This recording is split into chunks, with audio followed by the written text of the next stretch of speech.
আমার বাবারা, আমি একটু জানতে চাই, ইসরায়েলের দালালি করে যে সেরকম মানুষ বাংলাদেশে আছে না নাই? আওয়াজ দিয়ে বলতে হবে, আছে না নাই? নাম বলে বলে বলতে পারবো।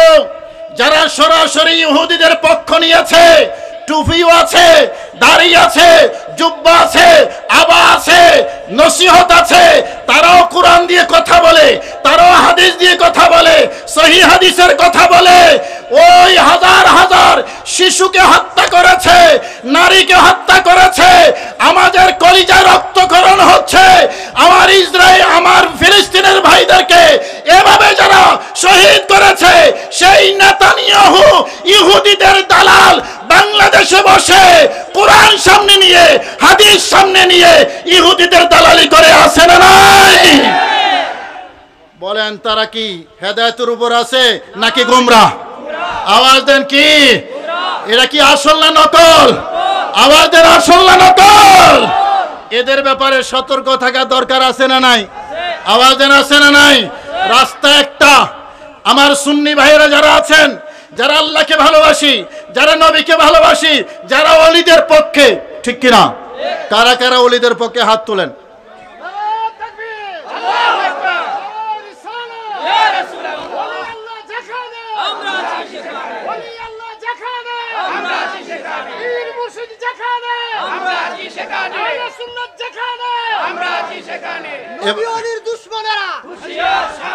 এবার আমাকে বলেন, বড় পীর আব্দুল কাদের জিলানী উনি বেশি বুঝতেন নাকি এই যুগের শায়েখরা বেশি বুঝে?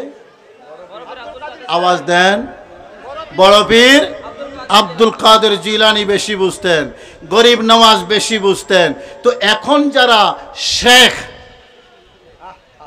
আছে না? আওয়াজ দেন, আছে না?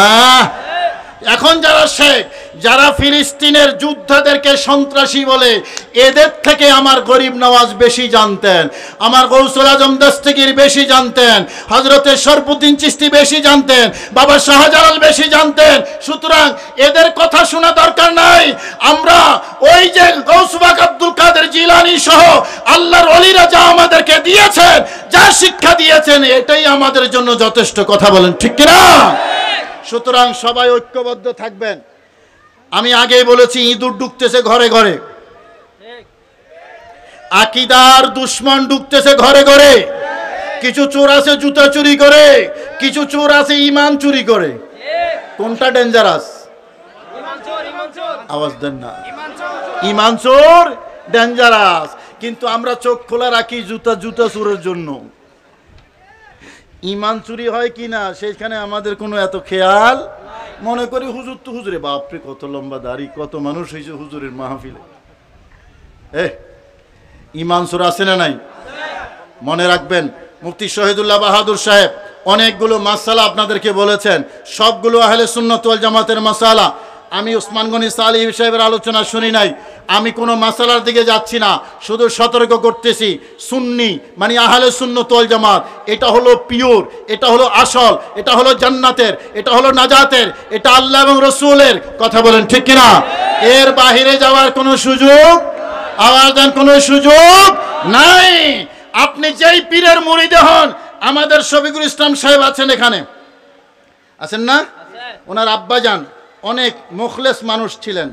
আমাকে নিকলি হাই স্কুল মাঠটা কোন দিকে? কোনটা? ও তাই নাকি? ও আচ্ছা, আল্লাহ ওনাকে জান্নাতুল ফেরদৌস নসিব করুন। আজ থেকে প্রায় 20-22 বছর আগে বা তারও বেশি হবে, উনি দাওয়াত দিয়ে নিয়ে এসেছিলেন। আমার মনে হয় 20 থেকে 30 হাজার মানুষ হয়েছিল। তো এরকম সুন্নি পীর মাশায়েখ, শুধু শফিকুল ইসলাম সাহেবের কথা বলছি না, সুন্নি পীর মাশায়েখ যারা আছে, আমরা সবাইকে সম্মান করি, সুন্নি হইলেই চলে। কথা বলেন, ঠিক কিনা? কিন্তু আহলে সুন্নাত ওয়াল জামাতের প্রশ্নে আমরা এক না দুই? সবাই কয় নাই? হাত তুলে কইলে খুশি হইতাম। আহলে সুন্নাত ওয়াল জামাতের প্রশ্নে আমরা সবাই, আওয়াজ দিয়ে বলেন, সবাই এক। আকীদার প্রশ্ন যখন আসবে, আরে আমরা তো এসেছি নবীর জন্য, যাব নবীর জন্য। दहन में जुबा तुम्हारे लिए, बदन में है जा तुम्हारे लिए हम आए यहाँ, तुम्हारे लिए उठे भी वहाँ, तुम्हारे लिए। कार জন্য? আমার কামলিওয়ালার জন্য। কথা বলেন ঠিক কিনা? নবীর জন্য এসেছি, নবীর জন্য যাব, যেতে তো একদিন হবে। নবীর জন্য জীবন দিলে সার্থক। কথা বলেন ঠিক কিনা? যারা নবীর দুশমন তাদের সাথে কোনো আপোষ, আওয়াজ দেন, কোনো আপোষ নাই। যারা নবীকে ভালোবাসেন, আউলিয়া কেরামকে ভালোবাসেন, সবাই ঐক্যবদ্ধ থাকবেন। আমাকে আপনারা ওয়াদা দিয়েছেন, পীর যার যার, সুন্নিয়ত, আওয়াজ দিয়ে বলেন সুন্নিয়ত সবার। সুন্নিয়ত মানে নবী ওলিদের ভালোবাসা, সুন্নিয়ত মানে দ্বীনের ভালোবাসা, সুন্নিয়ত মানে নবী ওলিদের ইজ্জত এবং সম্মান। কথা বলেন ঠিক কিনা? আল্লাহ আমাদের সবাইকে বুঝার এবং আমল করার তৌফিক নসিব করুন। আর একটু মহব্বতে বলুন না আমিন। আমি এখানে শেষ করছি। যারা আয়োজক আছেন, আমাকে কষ্ট করে দাওয়াত দিয়েছেন, আমি সবার কৃতজ্ঞতা আদায় করছি। বাকি আলোচনা মুফতি গিয়াসউদ্দিন সাহেব করবেন। আমি আপনাদের খেদমত থেকে বিদায় চাইছি। সাংগঠনিক কাজে হয়তো ভবিষ্যতে আপনাদের কাছে আসব। ঢাকার মধ্যে যদি কোনো প্রোগ্রামের আহ্বান হয়, ঢাকার মধ্যে আপনারা যাবেননি। আমি গুনাহগার, মাঝে মাঝে যে আহ্বান জানাই, এই খবর আপনাদের আসেনি? সবার নাই। কত টাকা লাগে? এই নিকলি থেকে ঢাকা যাইতে আসা যাওয়ায় কয় টাকা লাগে? 1000? এর চেয়ে বেশি তো না। কথা বলেন না তো? 1000 টাকা খরচ করে এই এতগুলো মানুষ যদি আমি পল্টন ময়দানে বা সোহরাওয়ার্দী উদ্যানে পাই, তাহলে আমার কলজাটা ঠান্ডা হয়ে যাবে, আল্লাহ রসুল খুশি হয়ে যাবে। তাহলে কথা থাকলো, ঢাকার কোনো প্রোগ্রামে যদি আমি গুনাহগার আহ্বান জানাই, আপনারা সে আহ্বানে সাড়া দেবেন। ঠিক আছে? পাক্কা প্রমিস কইলাম না আর কি, পাক্কা কইলাম। ঠিক আছে তো? আল্লাহ আমাদেরকে বোঝার তৌফিক নসিব করুন। আমিন। আসসালামু আলাইকুম ওয়া রাহমাতুল্লাহি ওয়া বারাকাতুহু। সকলে বলে নারে তাকবীর, নারে রিসালাত।